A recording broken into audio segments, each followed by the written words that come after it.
MSI. What is it and what is it for? What is a user-assigned MSI versus a system-assigned MSI? In this video, we're going to see why MSI is simpler and more secure for your solutions.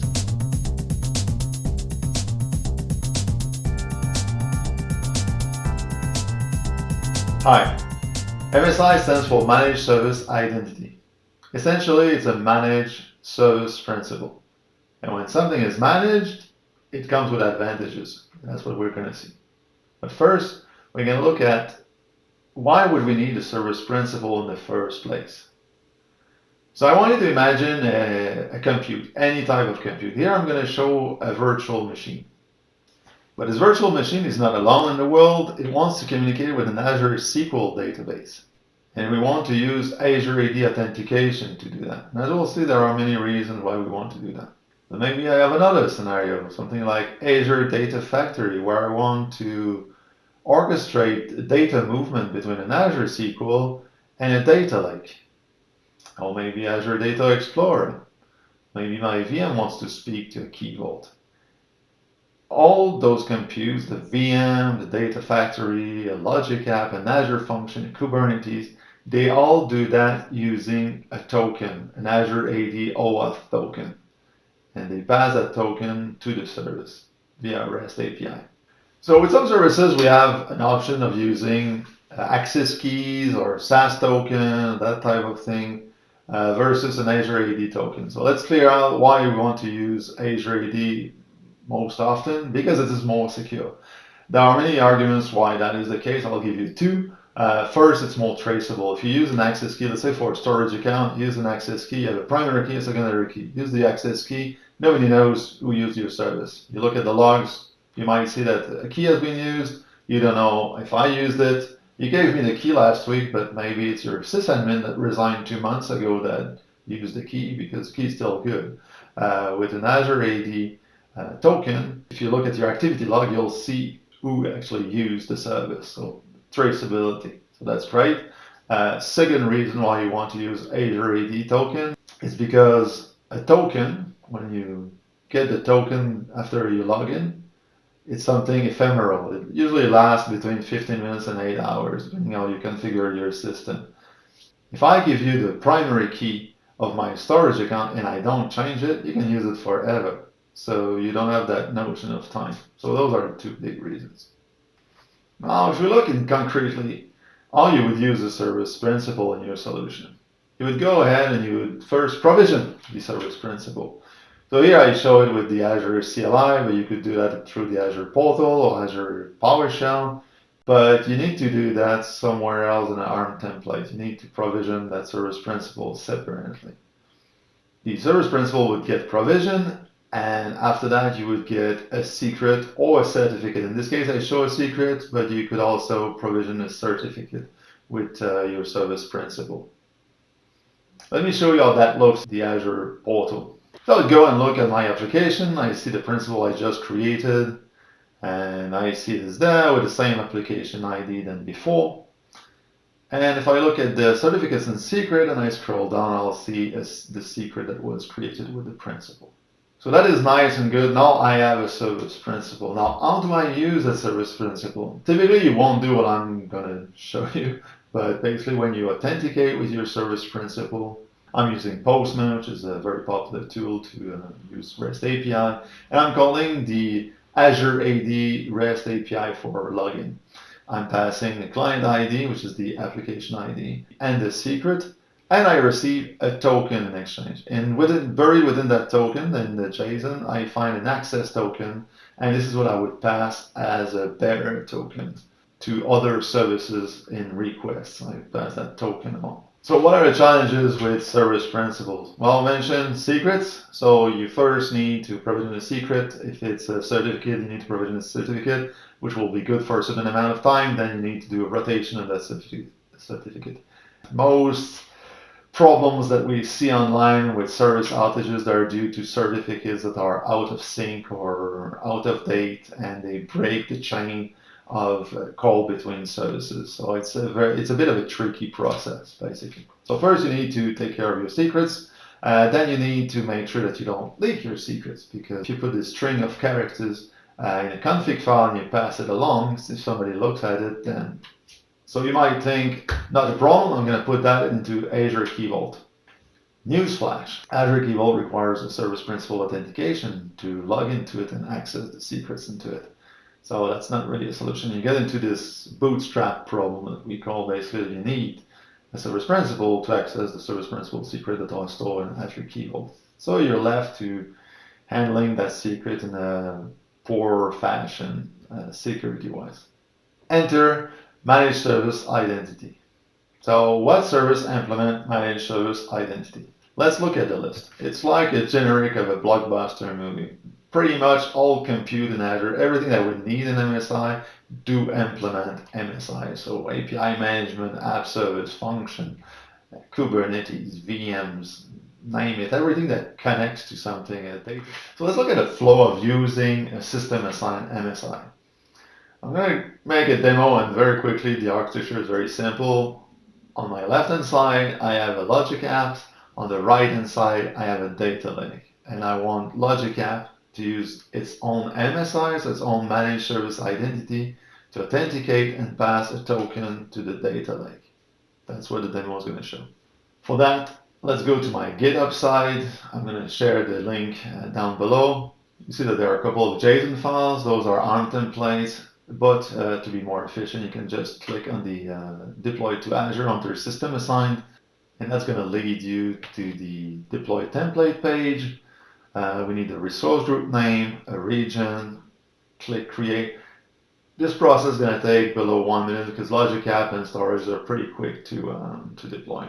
So once we have those resources deployed, we can look at the resource group and all the resources inside. There are actually only two resources that we see, logic app and storage accounts. Let's look at the storage account. We're going to look at the containers that get deployed automatically with the ARM templates. We see there are 4 containers, aptly named container 1, 2, 3, 4. If we look at the IAM or access control section, this is where we configure the RBAC or the role-based access control of Azure resources. So in this case, if we look at the role assignments for that resource, and you'll see that I blurred out a couple of things to protect the innocence. But if you look at down there, you can see the name of the logic app is now a storage blob data reader. That's a role that you need to access or to read a blob storage or a data lake. And you see that the logic app is a blob data reader. So we did a role assignment within the ARM template, and we're going to see how. But first, let's go to the logic app and let's look at the identity tab in the panel. We have system assigned and user assigned. We see that the user assigned tab is empty, and under system assigned, we see that the status is on, so we activated the MSI, and we see an object ID underneath. We don't really need that. But please make note, we don't see any notion of secret or certificate, so we'll talk about that a bit later. Now let's look at the actual code of the logic app, if you will, the body or the orchestration, whatever you want to call it, because logic app is not code, it's a declarative language or design language. I won't go into the details. Basically, it's a logic app that gets triggered by a request, and then it does call the storage account. It does that by using the REST API of the storage account. As you can see, I get the account name passed to the logic app. And if we scroll down, we're going to see the authentication section of the REST call. And we say we're using manage identity, selecting the system assigned manage identity with the audience. The audience is the target for your token, if you will. Here we basically tell logic app, use the system assigned identity, go fetch a token with that specific audience for the storage account and pass that token to the REST API. And if we execute the logic app, we're going to see that's exactly what happens, and everything is according to plan. So we see that we receive the output. On the top, you can see the raw output, and at the bottom, you can see extracted the names for the container. Now let's look at how we did that in the ARM template. And again, we don't want to go into deep into the details, but let's just look first that I have a storage account, got a bunch of containers into it. So nothing special for the storage account itself, because it's just a client. workflow is the logic app basically. If I see that I have an identity section with type equals system assign. So this is where I declare that I want my logic app to be having an MSI of type system assign. And if I scroll down, get some more, I have another resource, a third resource that was deployed that we didn't see in the resource group list. And that's a role assignment. And here we see that we assign the storage reader role with the principal belonging to the logic app. And this is how we did that fully automated. Now that we've seen the flow, let's look at what are the advantages of MSI. Now that we've looked at system assign, you'll see that user assign is very similar. So what are the advantages of system assign? First thing, it makes a service principal an Azure resource. As we've seen at the beginning, when I provision a service principal, I need to do that with a script on the side or an Azure portal manipulation. As we've seen at the beginning, when we provision a service principal, like a classical service principal, I need to do that with a CLI on the side. I cannot integrate that in a non template. With an MSI, I can do that because it's kind of part of the resource. It is an Azure resource. If I delete the resource, I delete the service principal. So I need to authenticate. What do I mean by that? So I don't properly authenticate. When I use a managed service identity, as we'll see in the second demo, I don't really authenticate. I basically call an endpoint saying, give me a token, but I don't pass a secret. So I no longer manage secrets. There's no secrets with the managed service identity. There are secrets under the hood, and Microsoft Azure is taking care of it. So it is using certificates instead of secret, so it is more secure than using secrets. And the certificates are rotated every 3 months. It's all taken care of for you. And you don't see secrets anymore. As I always say, the most secure secret is the secret that nobody sees and you don't use because you cannot leak it. Now that we understand everything about managed service identity and system assigned managed service identity, let's look at user assigned managed service identity. As I said, very similar. The difference, system assigned belongs to the resource. So let's say a logic app has an MSI or a VM has an MSI. The MSI belongs to the VM. A user assigned service identity is outside a resource. It's its own resource. As we'll see, it appears in the resource group as a resource, a managed identity. Why would you want to do that? The reasons typically is because you want to use the same identity with multiple services. Imagine you have a VM, you have a logic app, and you have a function. They all access a storage account for some reason. You could have a system assigned MSI, but then each of those three resources would have an MSI. You would need to give access and grant access to each of those resources. So a bit redundant. And instead, what you could do is having a user assigned MSI, and you pass it to those three resources. So it's easier for management. Again, we're going to look at an example. Here I'm going to use a function app to vary a little. Function app accessing a data lake, passing a token, but this time around I'm going to use a user assigned managed identity, but I'll still have my logic app contacting the same data lake using the same user identity. So let's look at that in action. Let's go back to my GitHub side. And this time we're going to click the deploy to Azure under user assigned. We're going to fill out the same form. We're going to deploy. Okay, this time around I got 5 resources, so a bit more people. There's an app planned and a function app. Those are both for function. I still have my logic app, I have my storage account, but I now have this user identity. As I said, it now appears as its own resource. If you look at it, nothing special. We see a client ID and an object ID. Those are IDs under Azure AD. Otherwise, nothing very special about it. If we go and watch the storage account and the IAM, the access control panel, and we look at the role assignments, again, we can see that now it's the user identity that got access, no longer the logic app or the function app. It is the user identity that the logic app and the function app are going to use. If we look at the shop function app, again, won't dive very deep into what a function is and how it works, but if I go my function app and take a function, that's all I've been deployed with the ARM template. So I look at the code. I can see that first the code is grabbing a bunch of environment variables. Principal ID and account name are passed by the ARM template, has been configured to pass the principal ID and the account name of the storage account. Principal ID is passed, and we need that because in the case of a user account, user assigned MSI, you need to specify which one you want to use because you can configure many on the function or on whatever resource you're using. So you need to specify which one you're going to use. Identity endpoint, identity header, that's an Azure function specific. It's basically a way to contact the MSI endpoint. So it's an endpoint that's available only from within the function. And this is where the magic of MSI is coming from.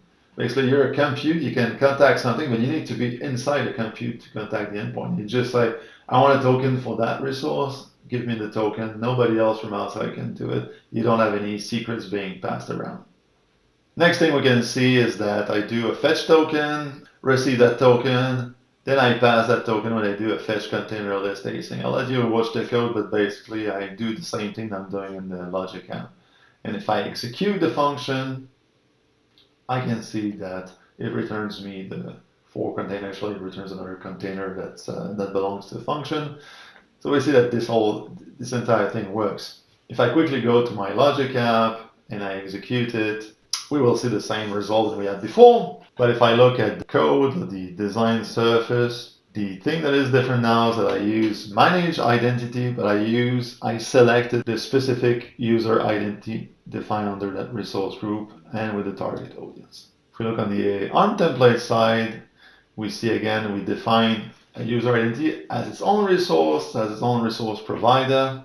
You can see how we define the function app to have an identity of type user assigned this time, not system assigned, but user assigned. And we point to the resource ID of that user identity. Again, if I scroll down, I can see the role assignment resource that links the storage account and the principal ID of my user identity. And this is how the link is made. Because I've seen two examples, and it varies between services. For instance, a VM would use a mechanism very similar to function app. Something like Azure Synapse or Azure Data Factory would use something more similar to Logic App, where you just select the MSI. But basically the same thing. You never release the secret, and the service takes care of authenticating for you. Okay, that was MSI in a nutshell, Managed Service Identity. I recommend you go to my GitHub site, you download the template, you install it into your Azure subscription, play with it, look at the code, look at the ARM template code, look at the function code, the logic app, try to understand every detail, every question you might have, try to answer it by looking at those. If you have any question, please ask them down below and consider using MSI in your solution. It's going to make your solution simpler, more robust because you won't have those service outage because somebody forgot to renew a certificate last weekend. And it will be more secure because your secrets won't be leaked in nature anymore because there are no secrets available to anyone in your organization. So you can't leak it. If you have any questions or comments, please go down below. Otherwise, I'll see you next time.